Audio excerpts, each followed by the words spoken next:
My name is Heather Blair. I'm 25 years old, and I live with hypermobile Ehlers-Danlos Syndrome, Hyperadrenergic POTS, and I am a 2-time spinal CSF leak survivor on 2 separate occasions. I am a February Pisces. Growing up, I played soccer and basketball, soccer being my main sport until about 19 years old. I absolutely adore music. Most genres are for me, except for country and heavy metal screaming. While being sick, I got into sewing, so I absolutely love creating custom quilts and sweatshirts for family and friends. In 2022, I got certified as a clinical medical assistant, and I started work in Pediatrics and absolutely stayed because I fell in love. A typical day looks like, for me, in my body, is honestly taking it hour by hour and seeing what my body allows me on what day. Every day is different. I could be in bed with a migraine, I could be on the floor with an episode of POTS, or it could be, a good day where I feel somewhat-ish normal, just extremely exhausted and fatigued. But I try to get out there and do little things like get a coffee, take my dog to the park because I can't walk her, and just, little things. As for dog, I have a husky / Samoy. Her name is Rue, and she's 5 years old. And in 2024, I unfortunately lost my other Siberian husky named Glacier. I have 2 cats, Nico and Phoenix. Phoenix I just got 4 months ago because unfortunately my Oz passed away, Ozzy, in December of 2025. It's been hard, but that doesn't take away all the love that I still have surrounded by me. Things were actually really good. I was head CMA at the job that I was working at. I had gotten into nursing school at Georgian Court University after being denied. I was so excited. I was hopeful. I was looking up for things, but I was also struggling with a lot of pain. I had back surgery at 15 and my back started to act up again. And it turned out that I required a fusion, and that's when my health actually broke loose.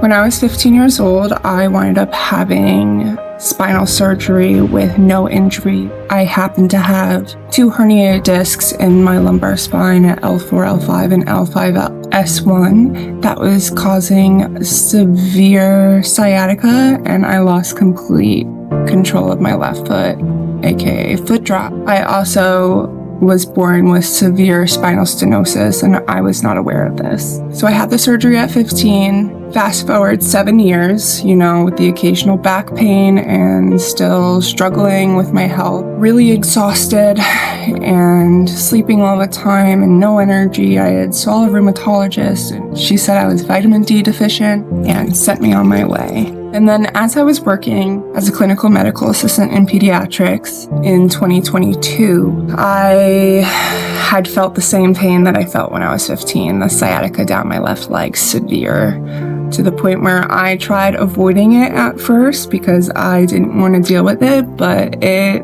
pretty much became unbearable really, really quickly, and there was no avoiding that. So I was set to have a spinal fusion in September of 2023. And so with that being said, I had my surgery on, unfortunately, 9/11/2023, where they were going to fuse and put 2 cages in my L4, L5, and L5S1 because I had re-herniated those same 2 discs.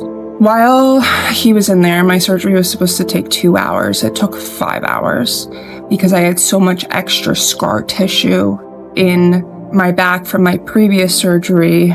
My surgeon said it was completely unnormal and had sent me for a referral for rheumatology.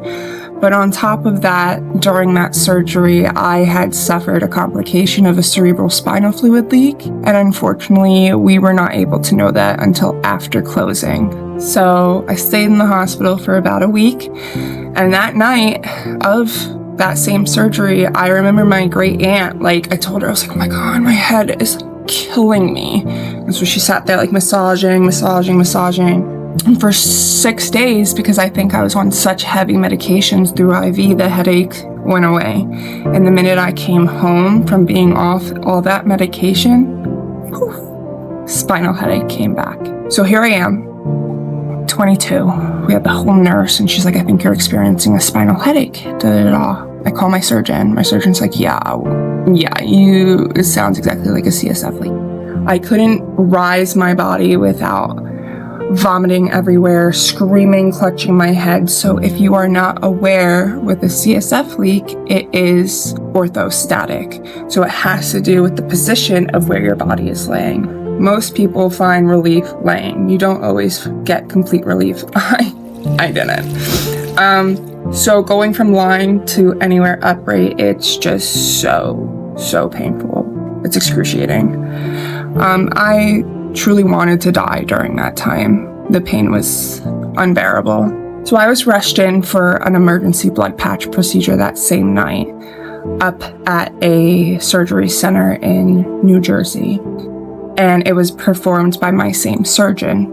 And this is where the story changes, and this is where everything becomes drastic and crazy and living a literal nightmare that I had no clue that I was about to walk into. So my surgeon had to go out of the country, and he literally moved his flight later in the day so he was able to perform this emergency blood patch procedure for me. But as soon as the procedure was done, he went and left right for his plane, thinking I was going to be fixed. No one knew I had a gaping dural tear, which means a blood patch will not fix that. And so I woke up absolutely the same, if not worse. There was only nurses left. No doctors, no nothing. I was the last patient, and they're trying to rise me out of triage to get me out so everybody can go home. And I keep telling the nurses, I don't feel any different. Don't get me up. I can't go anywhere. I'm so sick. No.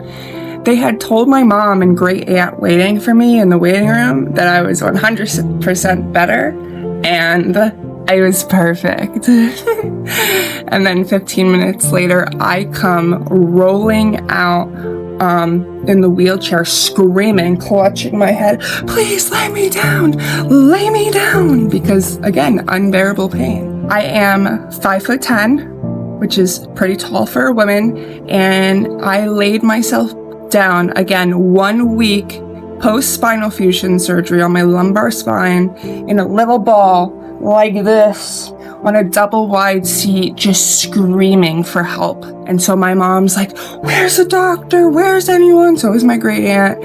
And now they're calling 911 to come get me. So 911 comes, the paramedics come in, put me on the stretcher, and now the real nightmare begins. I was transferred to St. Barnabas Medical Hospital in New Jersey. When arriving, this hospital has a very, very good reputation, so I was relieved. I thought I was safe. I thought I was going to get the help that I properly needed, and boy, was I wrong. This night turned out to be a night that I still struggle with traumatic memories with. It was PTSD. It was unheard of.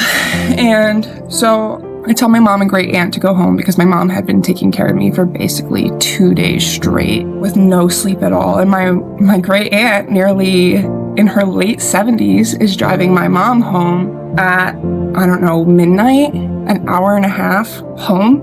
So they leave, and I am in a bedpan, legs open. They had done no scans, no neurological assessment, hadn't attempted to even try to take me to the bathroom, just slipped me a bedpan, gave me some pain medication and sleeping medication by mouth, no IV. And I was legs open in a bedpan. And the nurse walks in and she goes, Miss Blair, you've been discharged. I said, what? I said, girl, honey, I can't even get up to use the bathroom. And you're kicking me out of here? I couldn't believe what I was hearing. I was scared. I was hysterical. I was like, please, I'm in no condition. I don't have a headache. Like, I'm leaking cerebrospinal fluid. And she's like, I'm sorry, like, the doctors seems you're fit to leave. And I was like, fit to leave? I'm in a bedpan. I can't even get myself up to go by myself. I can't hold myself up on the toilet. That's not normal. I can't even stop vomiting from sitting up straight. That's not normal. I just had major spinal fusion surgery a week ago. I literally just came from an outpatient emergency blood patient procedure by ambulance to you guys. She sends in the doctor. The doctor's like, you're fit to leave. I call my divorced parents up on a two-way phone call. My mom had just gotten home and closed her eyes at I think it was 2:00 in the morning. And I call both of them and I'm like, they're trying to kick me out. Like, they're threatening the cops on me if I don't leave, and I can't physically get up. And so they're screaming, they're threatening. Here they are bringing security, and security is serious. Like, if you don't go out into the waiting room, we're going to have to call the cops on you for trespassing. And so at that point, I didn't want to be there anymore. I had begged them. I said, okay, all right, fine. I didn't have the energy to fight. I said, please, can I just have a gurney to lay on or something to lay on? I can't physically sit up in the waiting room. No. Please, no. You have to sit up in the waiting room. Again, why? There's no sense. So now I have three nurses picking me up out of the bed, like the triage bed, and putting me into the chair with 2 security guards as well. And I'm clutching, screaming, crying as they wheel me down to the waiting room. They try picking me up out of my chair, and I just remember, get off me, don't touch me, get off me, please don't touch me. I'm shaking because it's traumatic for me, and they put me into the chair, and I just fell down to my knees and laid down on the floor. And they left me there for 20 minutes until a doctor came with a gurney and was like, here's a gurney. I'm going to put you in the back room, completely discharged until someone can come pick you up. And I said, no, honey, no, thank you. No, I'm good. I asked so many times, so politely in this kind of condition to have the gurney, and you're just doing this so you don't get sued. You're trying to save your ass, and I'm not doing it. And so basically another doctor came out and they're talking to me, security's talking to me. They're like, you can't be laying on the floor. Yeah, I know I can't be laying on the floor because this looks bad for you, right? Yeah, maybe try and help me instead of turn me away. And so I was put into the back room at the end of the night on the gurney. I was completely discharged, no call button, no bedpan, no nurses, no access to getting up. And I had to go to the bathroom so bad. I didn't get to go when I had the pan. And my surgeon's office was sending me an Uber at 6:00 in the morning to come get me. And this is now 3:00 in the morning. And I said, I can't wait that long. I'm gonna soil myself. I am gonna soil myself. So what did I do? As sick as a dog, booked myself an Uber so that I wouldn't soil myself and hopefully make it home before that happened. Because I couldn't get myself to get up and go alone. And I begged them so many times. I watched so many people walk back and forth. Please, can you, I have an Uber coming. Can someone just roll me out? Back and forth for, 5-10 minutes. So finally a woman comes and she gets me in a chair and puts me in the back of the Uber, and I get home at 5:30 in the morning. And the end of the story is that not even 48 hours later from that incident, I was in a 3-hour emergency exploratory spinal surgery, because it turns out that when I had the fusion and they were putting the screws in, a piece of my vertebrae cracked off and tore my dura, which is what holds your cerebrospinal fluid. So they had to take that vertebrae piece out and repair the leak.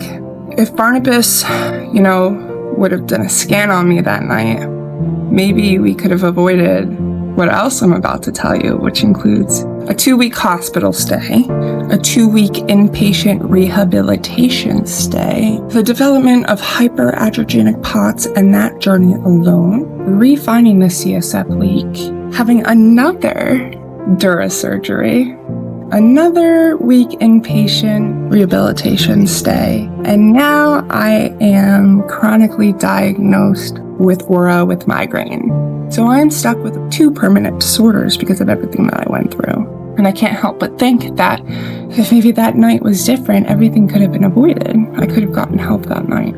So after my emergency surgery, which was 2 days later on September 23rd of 2023, my 2-week inpatient rehabilitation stay, and then I came home. I returned to work for about 2 months as a clinical medical assistant from the months of March to May of 2024. But all that time, I had been internally falling apart. My tachycardia was going through the roof. I was tremoring, shaking, sweating. Like, my blood pressure was all over the place. I felt faint-like. When I stood up, I'd raise my arms, I'd go black. There were so many different things that were going on. And as I was working for those 2 months, I had been working with a cardiologist who suspected that I had SVT. I did not have SVT. On May 17th of 2024, that was my last day of work ever. I was sent to the hospital by my pediatrician because my blood pressure was so high. And then that led me to another 3 different times of being in the hospital. And so I stayed in the hospital for about a week and a half. At that hospital, I was on telemetry that whole time, and the doctor had told me that it was all in my head, and I was stressed and anxious, and I was doing this to my body, and he sent in psych on me.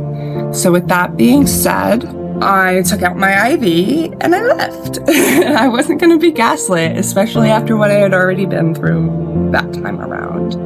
So then I winded up at Columbia Presbyterian in June, and I found out that they did a scan on my lower back of an MRI, and they found a fluid-like cyst that prompted a CT myelogram. And I had the myelogram, and it confirmed I was leaking cerebrospinal fluid again. And actually, it wasn't again, because after I had my big surgery, come to find out, I was merely plugged. I was never fixed. So I was leaking the entire time, and I had developed hyperadrenergic POTS because my nervous system was so out of whack from dealing with this slow leak that had just been kind of plugged, and it's just slowly leaking, and everything else is falling apart, and so many doctors turned me away. So when Columbia had found that leak, even the neurosurgeons were like, "We're not touching you. You're too dangerous. We'll give you another blood patch, but we're not going in there for surgery." I tried another blood patch, my 3rd one at that point. Woke up the same. So now I was left for 6 months until I was able to get the proper help that I needed with that leak. And over that time, I had saw the POTS doctor in Maryland, my POTS doctor, John Hopkins Maryland Clinic, and I was diagnosed with hyperadrenergic POTS by a tilt table test. And a lot of people don't know that with POTS, there are different subtypes. There is there's hypervolemic, there's regular POTS, and I want to say there's more, but I'm not a specialty in it. So all that time between all those surgeries and the POTS, I come to find out, after seeing a rheumatologist up in New York that my surgeon had referred me to, that I was born with hypermobile Ehlers-Danlos Syndrome. And it makes sense now, and it finally gives me my answer as to why at 15 years old I required such major surgery with no accident or injury. If you have hypermobile Ehlers-Danlos Syndrome, it is considered a genetic connective tissue disorder, causes so many different symptoms: stretchy skin, invisible skin, heavy bruising, joint instability. So the way I like to say it, with a normal person who does not have Ehlers-Danlos Syndrome, their entire body is held together with super glue. So everything feels good and everything's rolling. Me? Ehlers-Danlos patients? Yeah. We have no clue. None. Zero. Everything's falling apart. Everything's unstable. So not only did I wake up one day and just have random surgery on my spine 2 separate times, but I also did my one elbow here and my one elbow here, a year apart, right here, because I woke up one day and half my hand and arm was numb because my arms are so hypermobile that my nerves get trapped in my elbows. And to this day, I'm still having a lot of trouble with my elbows, but I'm a little surgery out. Yeah, I'm just gonna deal. I took a 14-hour train ride all the way to North Carolina in hopes that Duke's CSF program would be my saving grace. And they quoted that I did not have a leak. And when I got that news, I thought it was going to claim my life because I just couldn't imagine how much longer. I came across Dr. Jeffrey Greenfield and Dr. Ibrahim Hussein out of Weill Cornell in New York City. And they happened to be my saving grace. And I had surgery with them on December 5th in 2024. And I am now officially 1 year CSF leak sealed. And now I am learning how to manage my migraines with migraine injections, which is wonderful. With my POTS, I am on 3 different medications to manage, and I also go through infusions in the summertime for 4 months, once a week.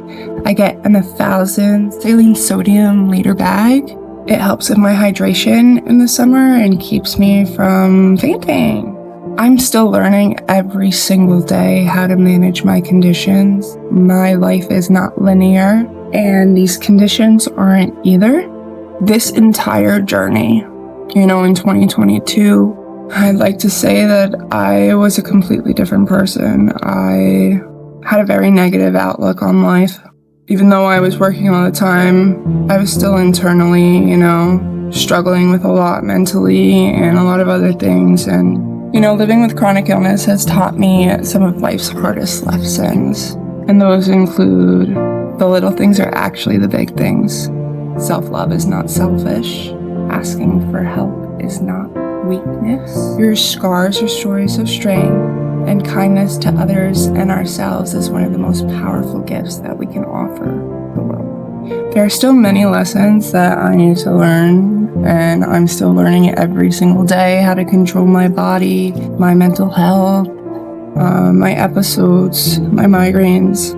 And with hypermobile Ehlers-Danlos Syndrome, there's no cure. There's just management for pain. One of the biggest things I learned throughout my journey is that mental health is absolutely essential. With chronic illness, I wish someone taught me this a long time ago, and I read it somewhere that, terminal illness is a death sentence. Chronic illness is a life sentence. And to me, that couldn't be any more true. My life changed overnight in 2023.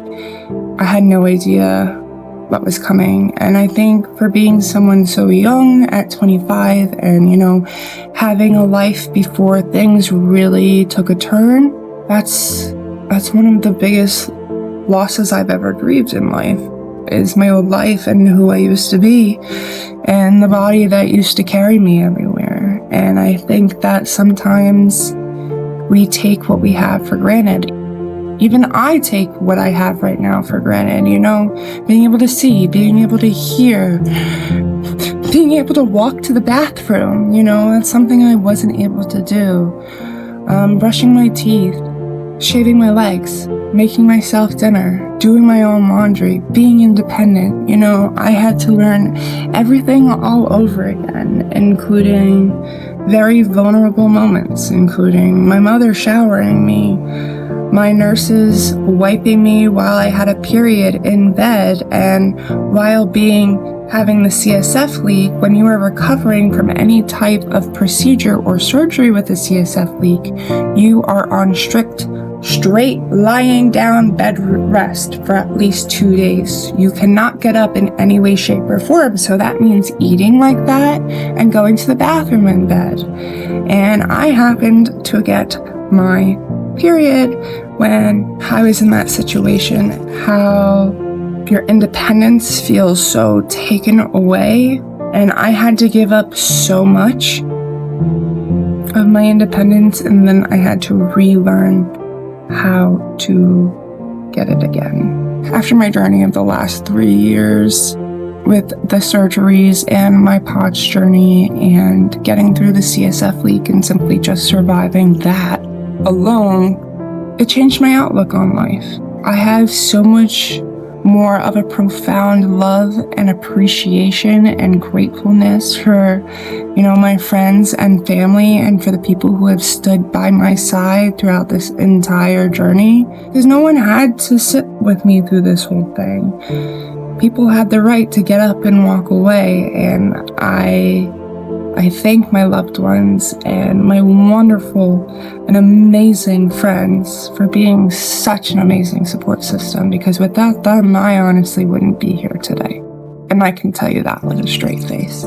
After learning so many hard lessons and crying tears to the point where there are no tears left and feeling more loneliness than I've ever felt in my life, I want people to know they're not alone like this either. I want people to know that there are other people out there suffering who understand what you're going through, who want to be there for you, including me. So with that being said, I created The Hurt and Healing, which is my website, sharing my advocacy story and, a mission of hopefully getting it out there, of bringing more awareness to these complex, debilitating conditions that take people's lives, one, and two, control people's lives. In the darkest moments of my life, I made a promise to myself that if I was to make it through the CSF leak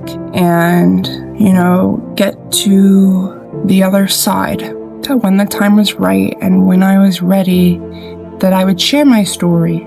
Not for sympathy, not for views, not for, oh my God, you went through so much. No, for the people who didn't survive, but for the bodies that held on just as long, and for the people that deserve to be heard just like I did, and for the people who deserve to be treated with respect and dignity, and for the people that shouldn't have to choose their lives over unbearable pain.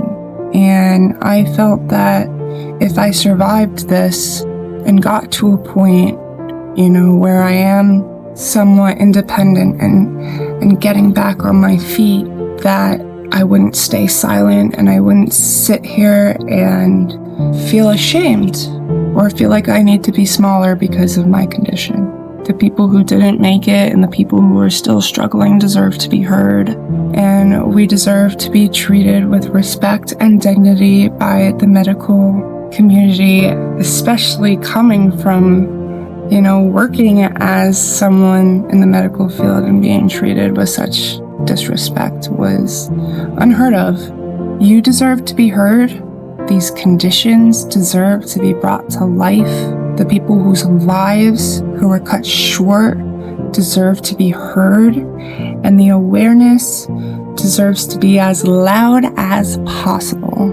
And I wish people who didn't have the illness could understand what it's like to live in a body that doesn't properly function for you for one day, and then come back to me and let me know what it's like. Because there's a significant stigma that we're lazy and have no motivation. But how are you supposed to have motivation and do things when you are chronically full of pain and agony? So what I wish people knew was just to be a little bit more kinder to one another, whether you have a chronic illness or not. Sometimes I've had a POTS attack in public, and I've heard comments about me being lazy or coming out of a handicap sticker parking lot and the faces that I get. It's just, I wish people realized that we are people too, and we have feelings, and we're not just lazy and unmotivated, because in reality, we wish we had your life more than you do. If you sat here through my whole story, I want to thank you for taking the time to listen. And if you take anything from my story, it's this. You deserve to be heard. And don't let any medical professional tell you that they know you better than you know your body. Thank you.